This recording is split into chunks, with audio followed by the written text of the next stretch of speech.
Douglas had just stepped into the bathroom when his iPad lit up on the bedside table.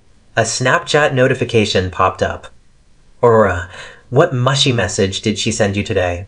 Forward it. I'm waiting for a laugh. I reached out and tapped Snapchat. The pinned chat wasn't mine, it was Aurora's.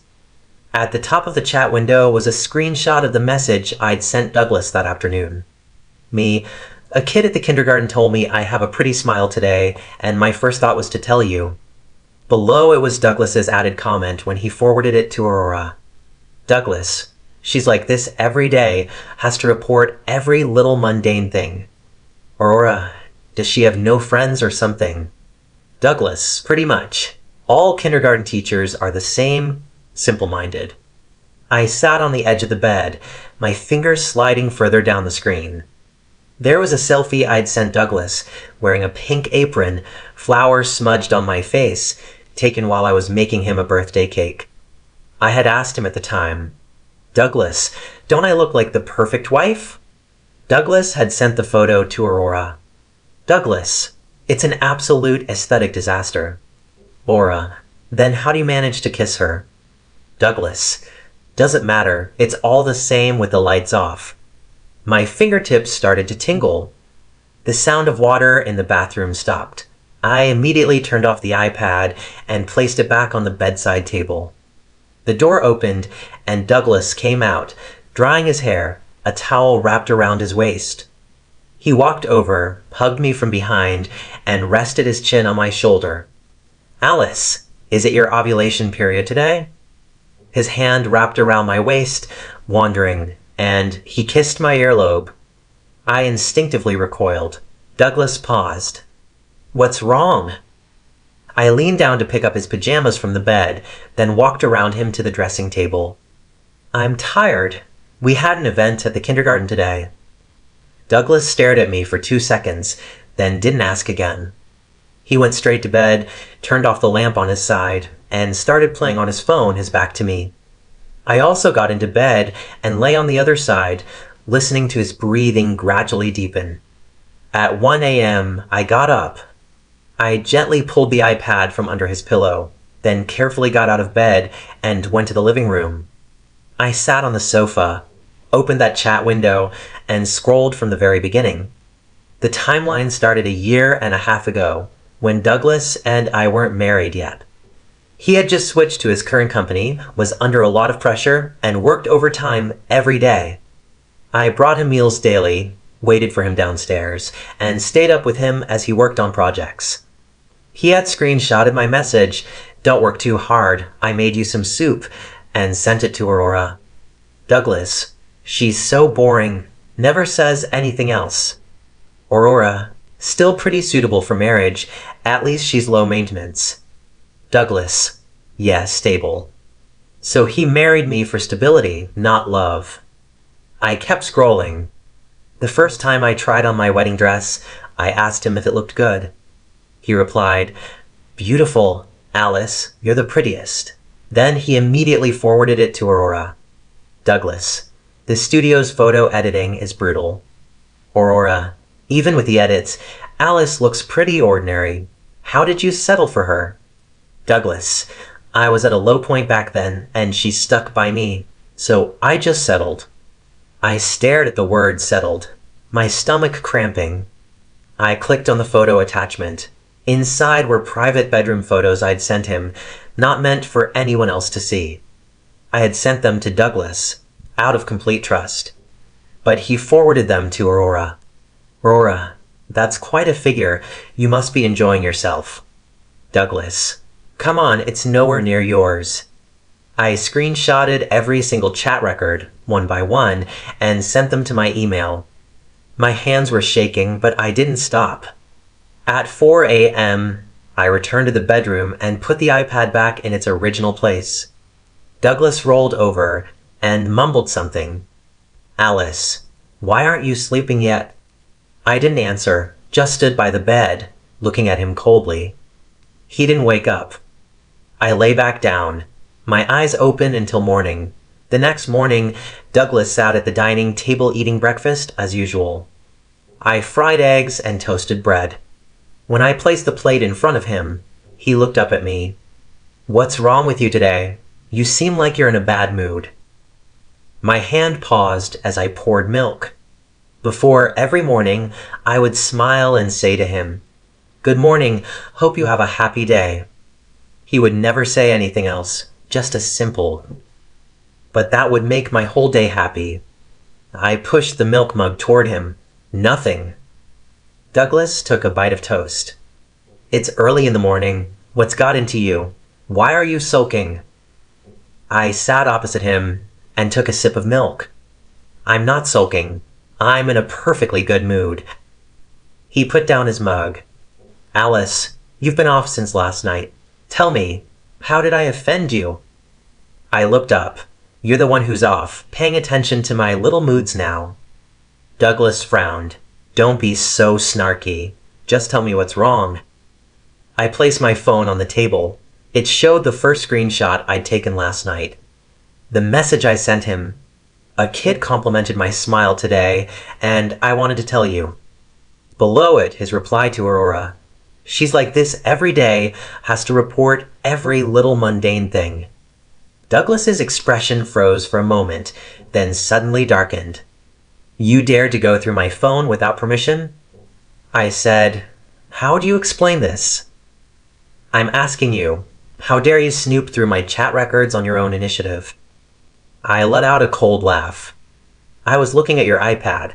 You didn't set a password, so I was looking at it fair and square." Douglas threw the toast back onto his plate. "Alice, do you know what privacy is? What invasion is? What boundaries are?" I couldn't even bother to react anymore. "Shouldn't I be asking you that? My chat records, my photos, being forwarded by you to another woman for her to comment on.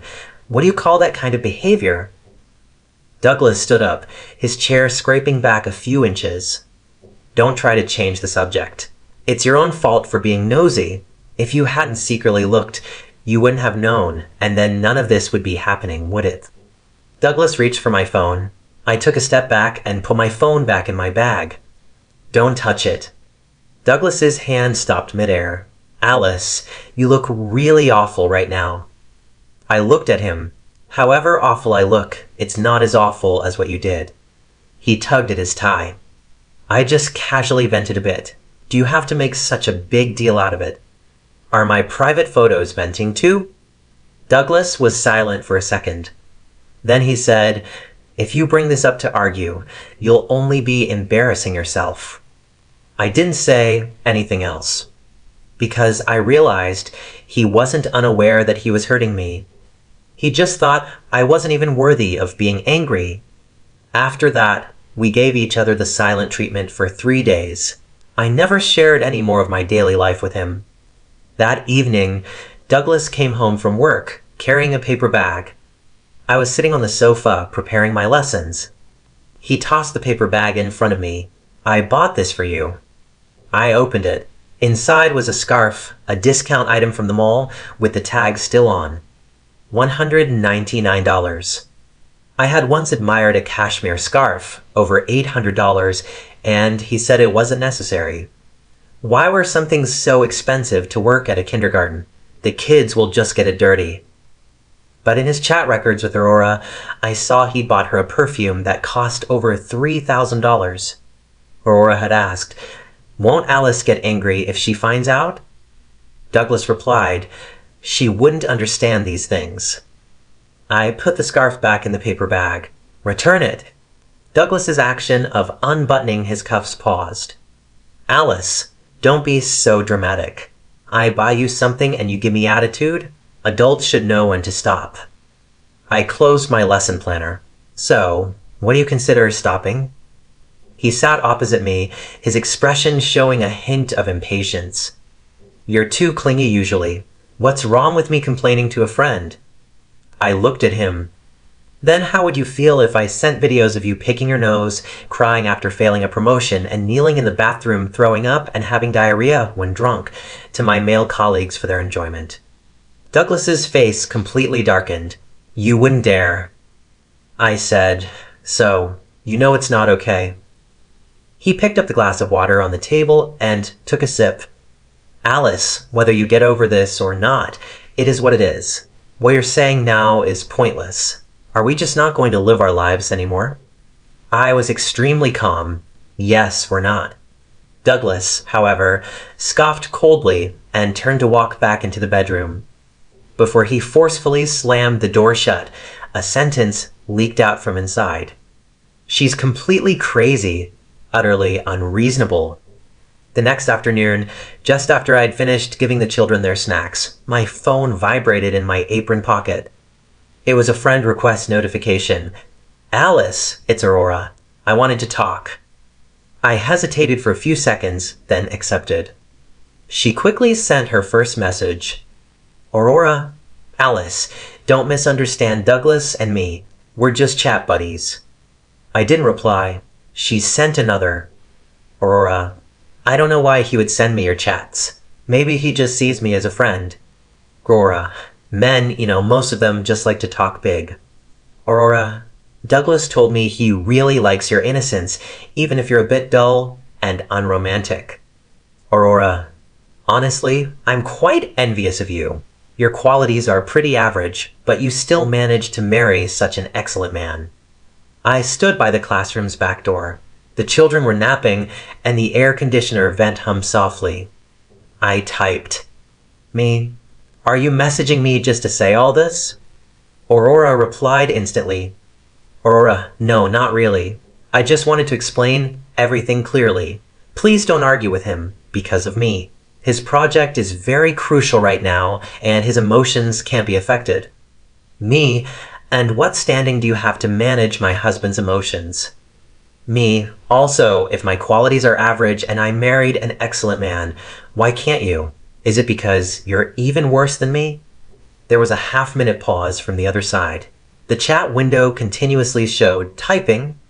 After a long time of typing, there was no message. I put my phone back in my pocket and continued covering the children with their blankets. At 6 p.m., I went home. The door opened, and Douglas was sitting on the living room sofa, looking down at his phone. His first words when he looked up were, "Did you insult Aurora?" I placed my bag on the entryway cabinet. She added me first. Douglas stood up. She was just kindly trying to explain things to you, worried about our relationship changing. And you took it out on her? How can you be so ungrateful? I changed my shoes and closed the shoe cabinet door. She came to show off to me. Douglas walked up to me. Alice, can you stop treating every woman like an enemy? Aurora isn't the type of person you're describing. I looked up at him. How do you know she isn't? Have you slept with her? Are you that familiar with her? He suddenly choked, then his face filled with anger. Go look in a mirror at that face of yours. You're truly spiteful and venomous. My lips curved into a slight smile. That's right. After all, I have no friends. I'm unworldly, an aesthetic disaster, and simple-minded. Most importantly, I'm the woman you settled for during your low point. Douglas's face changed. How much did you actually go through? Enough to make me sick for the rest of my life. He took a step forward. Did you screenshot everything? Delete the screenshots. I stepped back, my back hitting the door panel. My phone was in my bag, and my bag was on the entryway cabinet within his reach. I picked up my bag first, hugging it to my chest. What are you afraid of? Douglas lowered his voice. I don't want things to get blown out of proportion. You weren't afraid of things getting blown out of proportion when you forwarded them? I told you it was just casual talk between friends. To this point, he still used the same excuse. I didn't want to say anything more to him. Opening my bag, I pulled out the divorce papers I'd printed at lunch. I handed them to him, signed them. Douglas looked down. Divorce papers? Yes.